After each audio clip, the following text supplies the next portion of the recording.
हकीकत YouTube channel पर हमारे चैनल में धन्यवाद आपको। ऑल इंडिया मजलिस इत्तेहादुल मुस्लिमीन के जनपद प्रतापगढ़ में एक अहम जिम्मेदार हैं आप।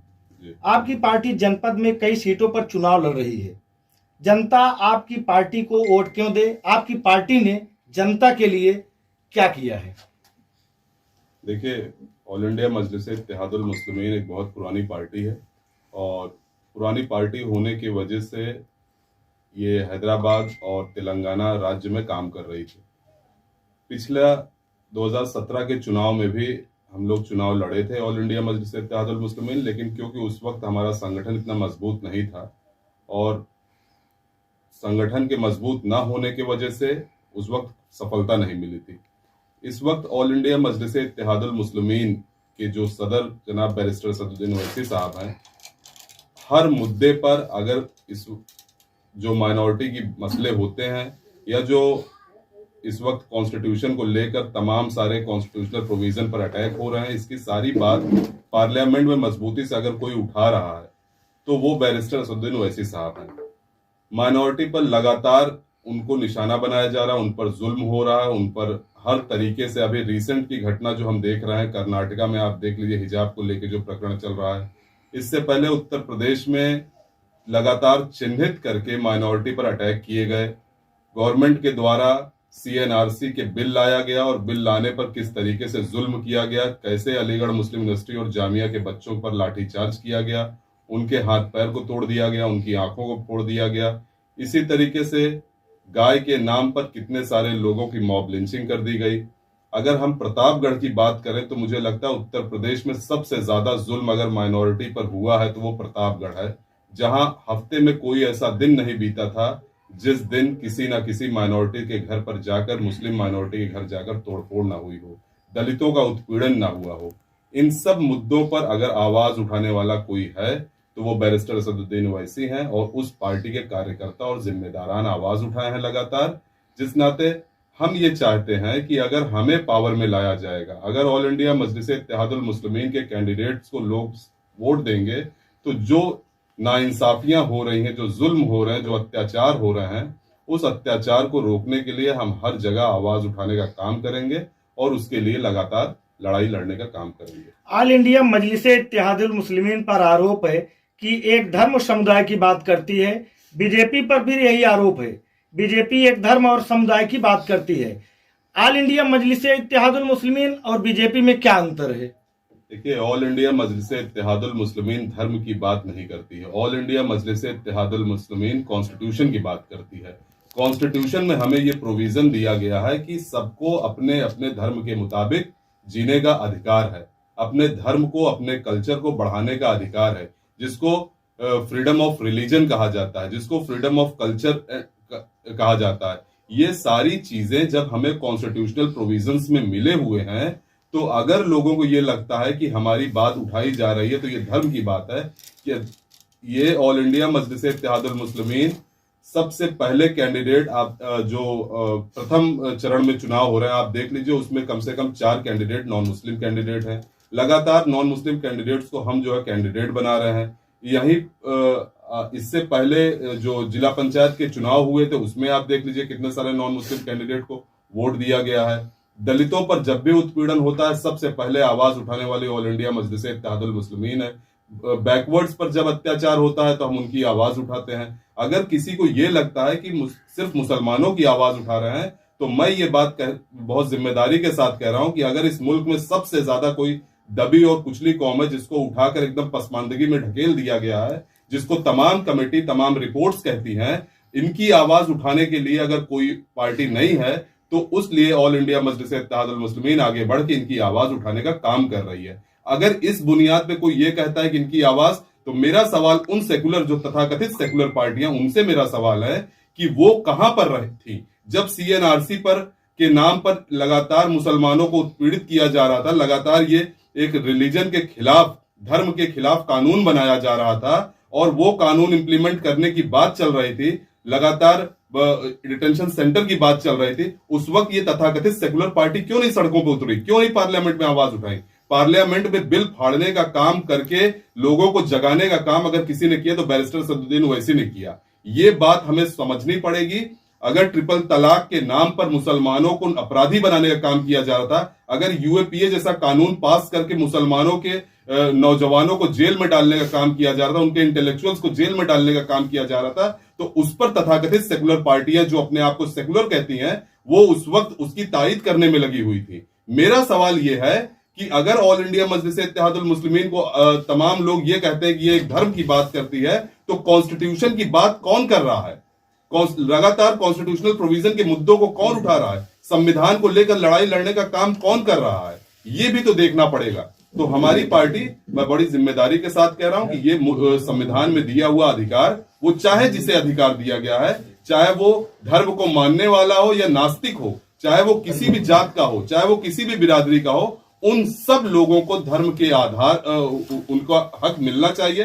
कॉन्स्टिट्यूशन के मुताबिक उनको उनका हक मिलना चाहिए। ये लड़ाई हम हमेशा से लड़ रहे हैं और इस लड़ाई को हम लड़ते रहेंगे। जैसे मजलिस इत्तेहादुल मुस्लिमीन उत्तर प्रदेश में कितनी सीटों पर चुनाव लड़ रही है और खासकर प्रतापगढ़ में कितनी सीटों पर चुनाव लड़ रही है? ऑल इंडिया मजलिस इत्तेहादुल मुस्लिमीन, जैसे कि हमारे सदर उत्तर प्रदेश के सदर जनाब शौकत अली साहब ने ऐलान किया था कि हम 100 सीट पर चुनाव लड़ रहे हैं। फिर उसके बाद हमारा गठबंधन है। इस वक्त हम जो है वो भागीदारी परिवर्तन मोर्चा के तहत 403 विधानसभा में चुनाव लड़ रहे हैं। और भागीदारी परिवर्तन मोर्चा के जो कन्वीनर हैं जनाब बाबू सिंह कुशवाहा साहब, वो इसके 2.5 साल के मुख्यमंत्री के चेहरे हैं। और 2.5 साल बाद किसी दलित को हम जो है वो अपना मुख्यमंत्री का चेहरा सामने लेकर आएंगे। 3 उप मुख्यमंत्री के साथ हम चुनाव लड़ रहे हैं। जहां तक रही बात प्रतापगढ़ में हम कितने सीट पे चुनाव लड़ रहे हैं, ऑल इंडिया मजलिस इत्तेहादुल मुस्लिमीन 2 सीट पर चुनाव लड़ रही है। ऑल इंडिया मजलिस इत्तेहादुल मुस्लिमीन को प्रतापगढ़ में ही नहीं बल्कि पूरे यूपी में सक्रिय करने में एडवोकेट सुजातुल्लाह, एडवोकेट जफरुल हसन, इसरार अहमद, सलीम अंसारी, अब्दुल्ला अंसारी, बब्बे भाई, मतलूब वकील आदि लोग काफी संघर्षशील रहे हैं। लेकिन क्या वजह है कि आजकल मंचों पर एक साथ नहीं देखे जा रहे हैं? नहीं, गलत बात है। सब मंच पे साथ रहते हैं। जहां जरूरत पड़ती है वहां पर मतलूब साहब भी रहते हैं, वहां और भी तमाम लोग रहते हैं। ऐसा नहीं है, ये गलत बात है। आगामी चुनाव ऑल इंडिया मजलिस इत्तेहादुल मुस्लिमीन किन मुद्दों पर लड़ रही है? हमारा मुद्दा, सबसे बड़ा मुद्दा है इस मुल्क में संविधान के साथ जो छेड़छाड़ किया जा रहा है। संवैधानिक जो हक है हमारे, वो हमें मिलने चाहिए। ये सबसे बड़ा मुद्दा है। पूरे उत्तर प्रदेश में लगातार संविधान के हिसाब को नजरअंदाज करते हुए कानून बनाए जा रहे हैं और उसमें सबको चिन्हित करके टारगेट करके उनकी किलिंग की जा रही है, उनको फर्जी मुकदमे में फंसाया जा रहा है, उनकी जिंदगियों को बर्बाद किया जा रहा है। इस लड़ाई को हम लड़ने का काम कर रहे हैं। इसी मुद्दे पर हमारा चुनाव। जैसा कि एमआईएम पार्टी इस बार ज्यादातर गैर मुस्लिमों को उतार रही है, इससे कितना फायदा होगा एमआईएम पार्टी को? देखिए, गैर मुस्लिम नहीं, सभी को हम बराबर का वो दे रहे हैं, चाहे वो गैर मुस्लिम हो चाहे वो मुस्लिम हो, सबको टिकट दिया जा रहा है। जहां पर जो मजबूत स्थिति में है, जो भी कार्यकर्ता हमारे मजबूत हैं, उनको सबको टिकट दिया जा रहा है। वो सब चुनाव लड़ रहे हैं और सभी लोग, सब जात सब धर्म के लोग मिलकर हम ऑल इंडिया मजलिस इत्तेहादुल मुस्लिमीन को वोट करने जा रहे हैं। इंशाअल्लाह हम पूरे दावे के साथ इस बात को कह सकते हैं, ज्यादा से ज्यादा एमआईएम के कैंडिडेट और हमारे गठबंधन के कैंडिडेट जीतकर विधानसभा में जाने का काम करेंगे इंशाअल्लाह। सुजातुल्लाह भाई, ये बात तो क्लियर है कि प्रतापगढ़ में एमआईएम टीम और एडवोकेट सुजातुल्लाह के बीच में दूरी साफ तौर पर देखी जा रही है। आगामी चुनाव में सुजातुल्लाह की क्या भूमिका रहेगी प्रतापगढ़ के चुनाव में? देखिए, ये एक भ्रम फैलाया जा रहा है, ऐसा कुछ नहीं है। हम सब साथ में हैं। हम सब ऑल इंडिया मजलिस इत्तेहादुल मुस्लिमीन के सिपाही हैं। हम सब बैरिस्टर सफदुद्दीन ओवैसी साहब के सिपाही हैं। हम लोग बड़ी जिम्मेदारी के साथ चुनाव प्रतापगढ़ में लड़ रहे हैं और मेरी भूमिका जहां पर जिला अध्यक्ष और पार्टी के जिम्मेदारान तय करेंगे, इंशाल्लाह वहां मैं मजबूती से अपनी जिम्मेदारी को निभाने का काम करूंगा। एक आखिरी सवाल, आए दिन पत्रकारों पर हमले हो रहे हैं और कुछ माह पूर्व एक पत्रकार सुलभ जी की हत्या कर दी गई थी। लगभग सभी राजनीतिक पार्टियों के चुनावी घोषणा पत्र भी आ गए हैं, लेकिन किसी राजनीतिक पार्टी ने पत्रकारों की हित की बात नहीं की है। ऑल इंडिया मजलिस इत्तेहादुल मुस्लिमीन देश के चौथे स्तंभ पत्रकार को, जो आज खुद अपने आप को असुरक्षित समझ रहे हैं, इनके लिए क्या करेगी? ऑल इंडिया मजलिस इत्तेहादुल मुस्लिमीन लगातार पत्रकारों के हित की बात कर रही है, लगातार मजलूमों के हित की बात कर रही है। एक पत्रकार हमारे भाई जिनका नाम आपने लिया, सुलभ भाई, इनकी हत्या हुई, ये खेद की बात है। मुझे अफसोस है कि इनके साथ इस तरीके का हुआ। मैं प्रशासन से मांग करता हूं, ऑल इंडिया मजलिस इत्तेहादुल मुस्लिमीन के कार्यकर्ता होने के नाते, कि उस पे जो है जिम्मेदारी से विवेचना करते हुए, लोग को गिरफ्तारियां करते हुए उनको जो है सजा दिलवाई जाए। इसके साथ साथ मैं आपको बताना चाहूं कि देखिए, ये जो मुल्क में इस वक्त सरकार काम कर रही है, जो भारतीय जनता पार्टी की गवर्नमेंट है और नरेंद्र मोदी और योगी की सरकार, ये लगातार ऐसे कानून बनाकर लोगों को परेशान करने का, जो भी पत्रकार मजबूती से, आप हाथरस की घटना के बारे में सुने, हाथरस की घटना हुई, सिद्दीक कंपन नाम के एक पत्रकार जो है वो वहां पे गए और वहां की रिपोर्टिंग किए। आप देख लीजिए, आज सिद्दीक भाई को जो है वो यूएपीए लगाकर जेल में डाल दिया गया। लगभग 1.5 साल होने वाले हैं और वो जेल में बंद है। पत्रकार को खुद ये देखना चाहिए कि उनके कौन भाई कहां पर किस तरीके से उनके साथ उत्पीड़न किया जा रहा है, कैसे फर्जी मुकदमे फंसाया जा रहा है। अभी कुछ दिन पहले वहां पर तमाम दंगा हुआ और मस्जिदों पर अटैक हुआ। कुछ पत्रकार साथी जो है वो दिल्ली से चल कर गए उसकी रिपोर्टिंग करने के लिए, उनके ऊपर फर्जी यूएपीए का मुकदमा लगा दिया गया, उन पर देशद्रोह का मुकदमा लगा के उन्हें जेल में डालने का काम किया। तो ये सरकार, मैं यही बताना चाह रहा हूं कि ये सरकार, चाहे वो पत्रकार हो, चाहे वो किसान हो, चाहे वो बेरोजगार हो, चाहे वो जो भी युवा साथी हमारे हों, चाहे जिस धर्म या जात बिरादरी के हों, उनके साथ लगातार जुल्म और ज्यादती की जा रही है। तमाम फैक्ट्रीज, इंडस्ट्रीज को बेचकर इस देश को दिवालिया बनाने और कुछ पूंजीपतियों के हाथ बेचने का काम किया जा रहा है। मैं आप सब पत्रकार साथियों को यकीन दिलाता हूं कि ऑल इंडिया मजलिस इत्तेहादुल मुस्लिमीन की अगर गवर्नमेंट बनती है और हमारे नुमाइंदे जीतकर अगर असेंबली में जाते हैं, तो पत्रकारों को, स्पेशली पत्रकारों के लिए कानून बनाने की बात हम लोग करेंगे कि इनके साथ जुल्म अत्याचार अगर होता है तो उसको स्पीडी ट्रायल कराकर इस मुकदमे में जो दोषी रहे उनको सजा दी जाए।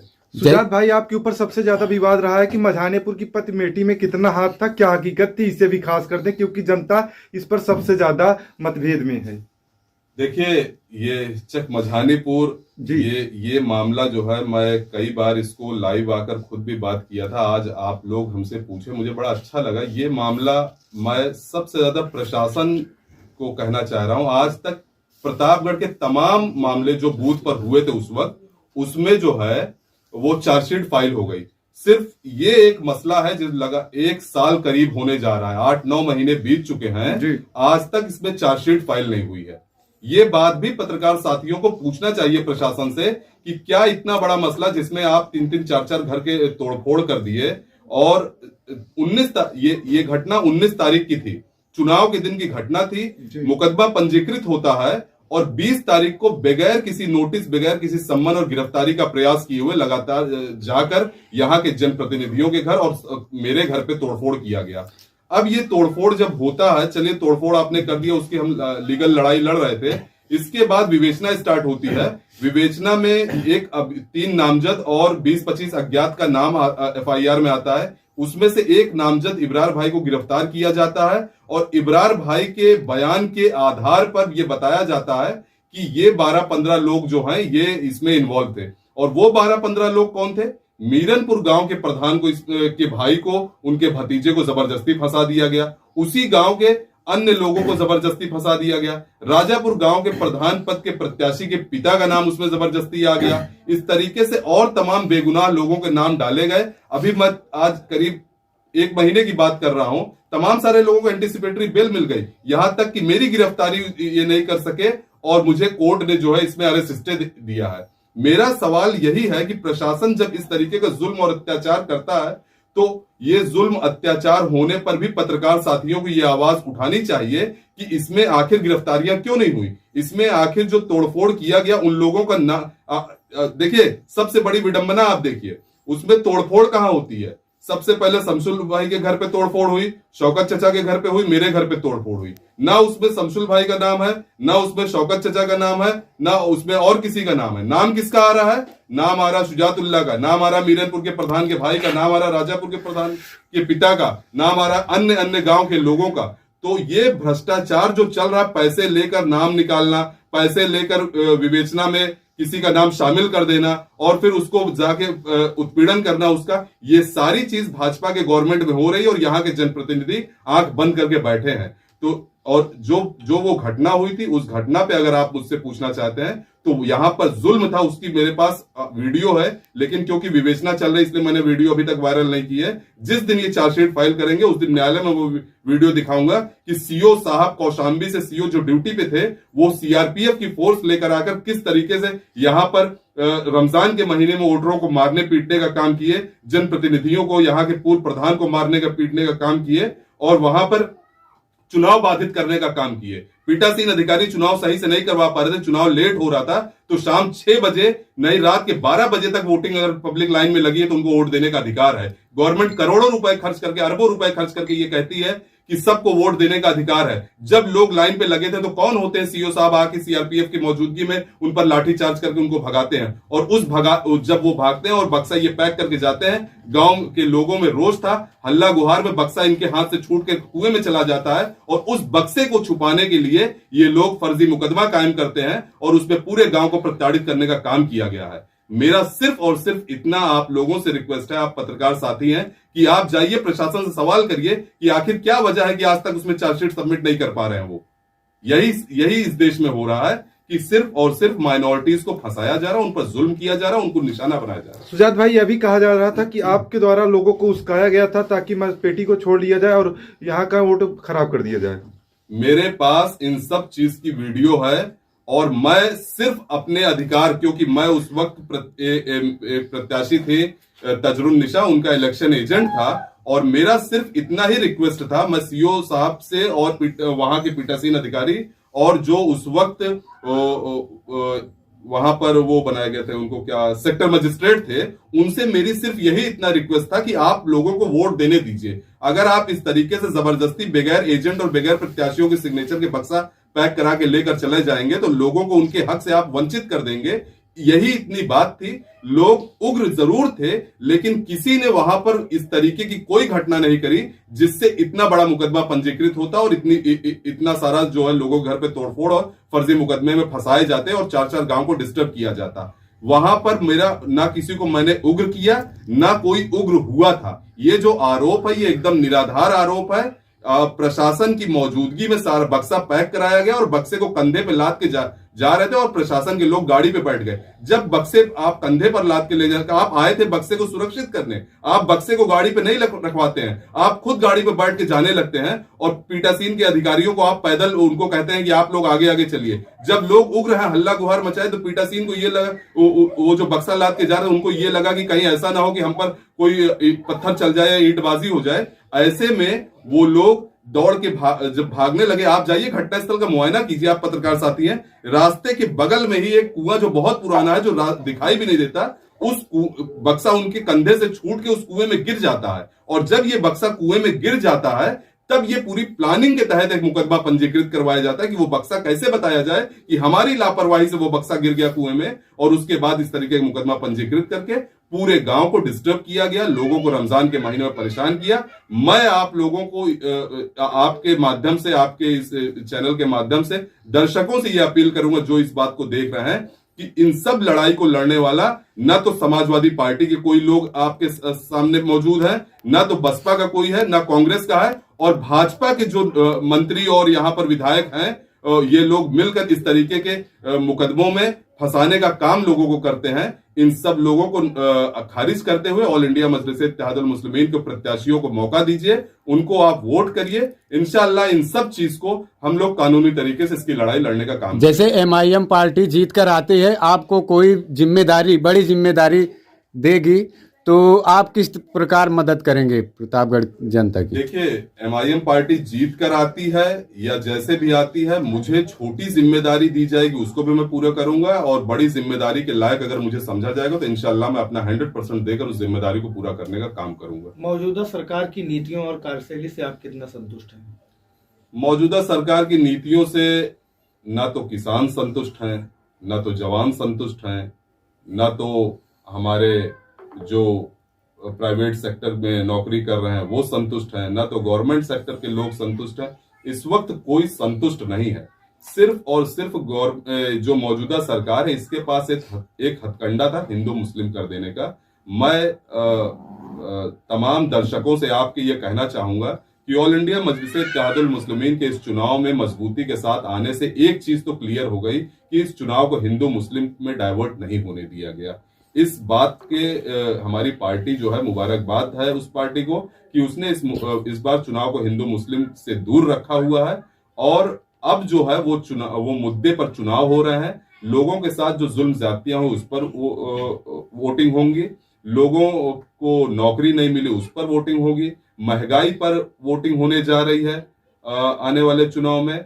और खास करके प्रतापगढ़ की जो बदहाल स्थिति यहाँ पर है, आए दिन नौजवानों के पास नौकरी नहीं है, उन्हें फर्जी मुकदमों में लगाकर जेल भेजने का काम किया जा रहा है। और तमाम लोगों को अभी बीते चुनाव में, जिला पंचायत और प्रधानी के चुनाव में हमने देखा कि यहाँ के सत्तासीन मंत्रियों के द्वारा किस तरीके से लोगों को पार्टिसिपेट नहीं करने दिया गया इलेक्शन में, चाहे वो जिला पंचायत का इलेक्शन हो, चाहे वो ब्लॉक प्रमुखी के इलेक्शन हो। उस सब मुद्दे को लेकर प्रतापगढ़ की आवाम सजग है और मुझे पूरी उम्मीद है इंशाअल्लाह ऑल इंडिया मजलिस इत्तेहादुल मुस्लिमीन के हक में अच्छा वोट होने जा रहा है और हमारे प्रत्याशी जो है वो जीत के विधानसभा जाएंगे। एक पढ़े लिखे, शिक्षित, प्रतिष्ठित नागरिक होने के नाते आपसे एक सवाल और बनता है कि यूपी का मुख्यमंत्री कैसा होना चाहिए?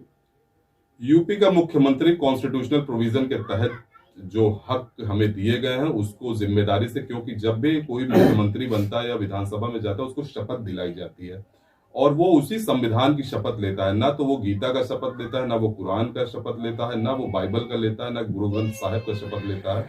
वो शपथ संविधान का लेता है। और मैं चाहता हूं कि हमारे प्रदेश का मुख्यमंत्री ऐसा हो जो उस शपथ को लेने के बाद मजबूती से उस शपथ के साथ टिक कर काम करे और संविधान में दिया है और लोगों को शिक्षा अच्छी मिले, लोगों को रोजगार मिले, महंगाई से लोगों को निजात मिले, गरीब, किसान, बेरोजगार, इनको इनका हक मिल सके। इस तरीके का मुख्यमंत्री अगर होगा तो इंशाल्लाह इस प्रदेश का विकास जरूर। जैसे MIM के राष्ट्रीय अध्यक्ष के ऊपर हमला हुआ है, इस पर इसको आप किस नजरिए से देखते हैं? देखिए, ये बहुत दुर्भाग्य है कि इस मुल्क में जहां पर हमको संविधान के तहत वोट देने का अधिकार मिला और सबको इलेक्शन लड़ने का अधिकार मिला, लोकतंत्र में अगर आप बैलेट की जगह बुलेट का इस्तेमाल कर रहे हैं तो इसका मतलब ये है कि आपका संविधान से विश्वास उठ चुका है। अब आप संविधान पर नहीं रहना चाहते, अब आप एनार्की की तरफ बढ़ रहे हैं, अब आप रेडिकलाइजेशन कर रहे हैं और धार्मिक वो लोगों की भावनाओं को वो करके उकसा कर आप उनसे गोली चलवाने तक का काम कर रहे हैं। ये चीजें जो हो रही हैं, आप देखिए वो जो दोनों आतंकवादी पकड़े गए हैं, उन आतंकवादियों का जब आप फेसबुक और उनके सोशल अकाउंट्स को खंगालेंगे तो आप देखिए कि उनकी फोटो किसके साथ है, वो किस पार्टी के मेंबर हैं, यहां तक क्लियर है। तो कौन सी पार्टी इस देश में नौजवानों को अराजकता की तरफ और आतंकवाद की तरफ बढ़ाने का काम कर रही है? उन लोगों को इस बात का एहसास होना चाहिए कि इससे नुकसान जो है वो हमारा नहीं हो रहा है। हमारी जिंदगियां हथेली पर है, हमें ये यकीन है कि हमें मरना है और मरकर हमें वापस जो है अपने खुदा के पास जाना है, हमें मौत से नहीं डरना है। लेकिन इस देश का नुकसान जरूर हो रहा है। हमारे नौजवान इस तरह के मसले पर जब आते हैं और इस तरह की भावना उनके दिल में जब पैदा होती है तो वो अपराध उनके अंदर जनरेट होता है और जब अपराध जनरेट होता है तो फिर उनकी पूरी नस्लें बर्बाद हो जाती हैं, उनका पूरा परिवार बर्बाद हो जाता है। इस तरीके से बहुत सारी घटना हुई।